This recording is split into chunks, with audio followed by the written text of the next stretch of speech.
This is part 2, y'all. I just had to get a phone call. Where did I leave off?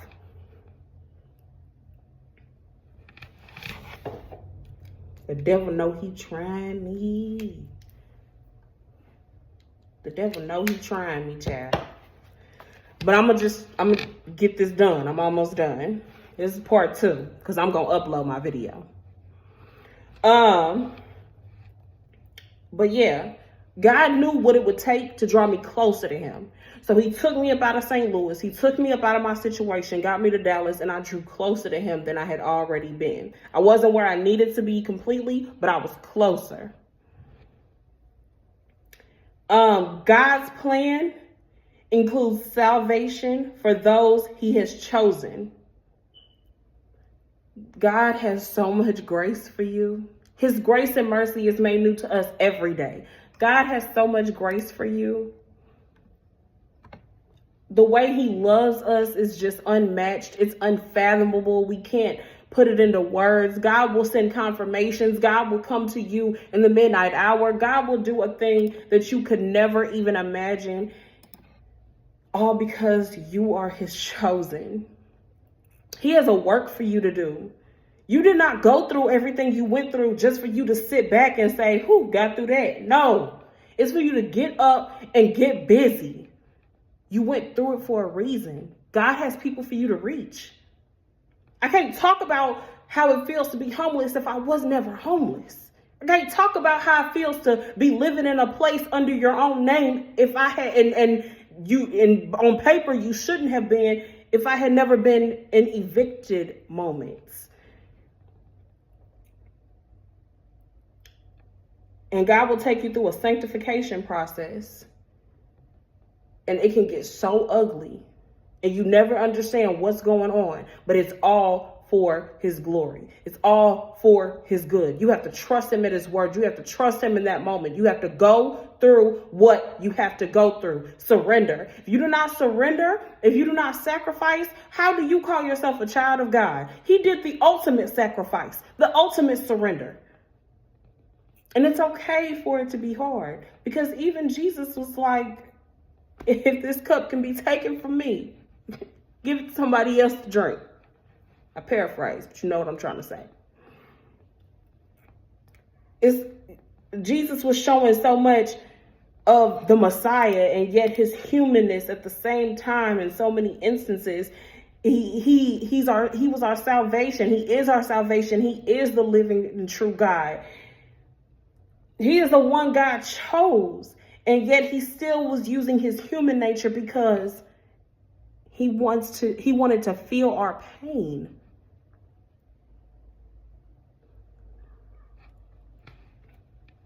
Romans 8:30, justification. God promises to accept a person, free them of guilt, and make them eligible for the blessings.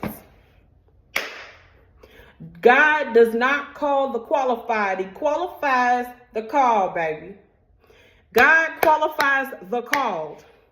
I'm quite sure if you saw me or knew me back in the day when I was fighting everybody, because Lord knows I used to fight every single day. Now I'm up fighting demons. See, the devil will try to warp what God has inside of you, but God will take that same thing. It's like you don't have to change completely. Yeah, you got to change some ways, but some things about you, God will shift it and make you use it for the kingdom. I was fighting people. I was fighting my ops in the world. Baby, God has me on the battlefield fighting the devil and all of the other ops, the spiritual ops. He has me stepping into a thing. He wakes me up at 2, 3, 1 in the morning every night. And I know it's time to go to war because I'm a fighter, but I'm not a fighter in the physical anymore. Now I'm a fighter in the spirit.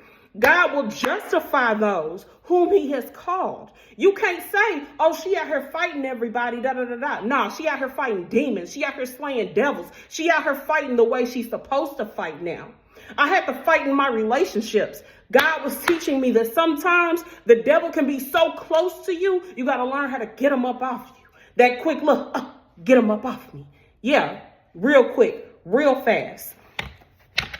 This right here is what I use. This is my weapon. I'm not carrying or toting around guns no more. Them stories come later. This is my gun of choice. This is my weapon of choice. And it's going to slay every single demon or devil that comes against me. I'm still here. And according to the world, I shouldn't have been here. My life was at jeopardy and was almost lost numerous times. And God saved me and kept me for a reason. How dare I not give him the glory? How dare I not step into my purpose? How dare I not do what it is he's called me to do? Who do I think I am? I'm here for him. I'm here for a purpose, and I'm here to do what he's called me to do. So I don't care what situation you're in. I don't care how ugly it seems. I don't care who has left you. I don't care who has pushed you to the side. I don't care who has made you feel forgotten. I don't care who has left you with nothing. I don't care how many times you lost it all. Job lost everything. God said, and let me make something clear that's not written down, but it's for somebody. The devil cannot make you do anything. The devil cannot do anything to you. Just so you know, the devil can't do nothing to you without permission from God. He's so dumb. The devil's so dumb. He left heaven because he wanted to be in charge, but he's still subjected under God's rule. He can't do nothing unless God gives him permission to do so. And by the way, the devil can't even really do, and if God keeps his hands on you and tells the devil he can't do it, all the devil can do is make suggestions. He can't make no moves. If God don't give him the clearance to do it, if the big one don't give him clearance to do it, he can't do it. So now he's just going to make suggestions. Throw a little something in your ear. See if you going to bite the bait. See if you still gullible or not. And God, he's a gentleman. Like I said, he gives us a choice. And he's going to see, have I taught my child enough to where she has learned her lesson? Has he learned his lesson? If you bite the bait, well, she got to go back through it. She ain't learned what I taught her yet. She got to roll back through it. All right, but I'm still here for you. Come on back around it again. The children of Israel had to roam in the wilderness for 40 years because they was complaining. They didn't get yet. Shut up so we could get where we going. I know everybody couldn't have been complaining. I know it was about at least 2, 3, 4 of them like, hey man, say man, if y'all don't be quiet, because I'm quite sure at this point, God like, bruh, I just split the Red Sea for y'all, drowned your enemies that had you in slavery and captivity for years. I put pillars of fire up. I sent plagues in Egypt. I did all these things. Y'all complaining? Oh, okay. Y'all ain't learned nothing yet. Take them around the block one more time. Y'all still complaining? Spin the block one more time. If you don't get it, God gonna let you walk in that wilderness until you get it. And if you keep biting the bait and doing what it is the devil is suggesting you do, you're going to stay in that place. Now, if the devil afflicts you, it's because God allowed him to. And that's where Romans 8:28 comes in. When you have a relationship, I didn't say a religion with God. I said a relationship. Figure that out. Learn that. Stop coming to everybody to teach you certain things that you haven't even went to God about. Don't even know who that's for. Stop coming to everybody to teach you things that you haven't even asked God for revelation about. That's your first teacher. That's who you need to go to first.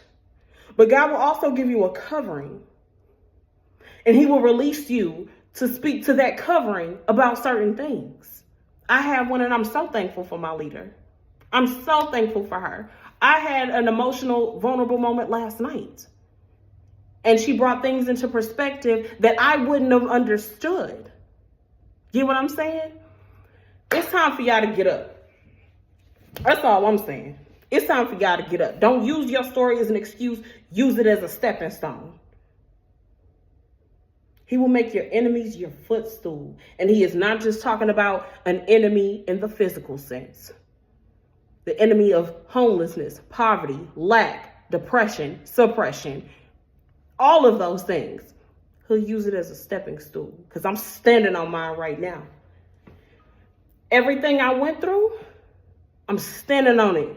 I'm standing on it. I'm on business because it's time for me to step into everything God has called me to be. I don't know who this was for. I don't know who this helped. Comment here or on the first video, but comment and tell me what you got out of it. Tell me what you took from it. Tell me your favorite part. Tell me if it resonates with you. Whatever it did, let me know.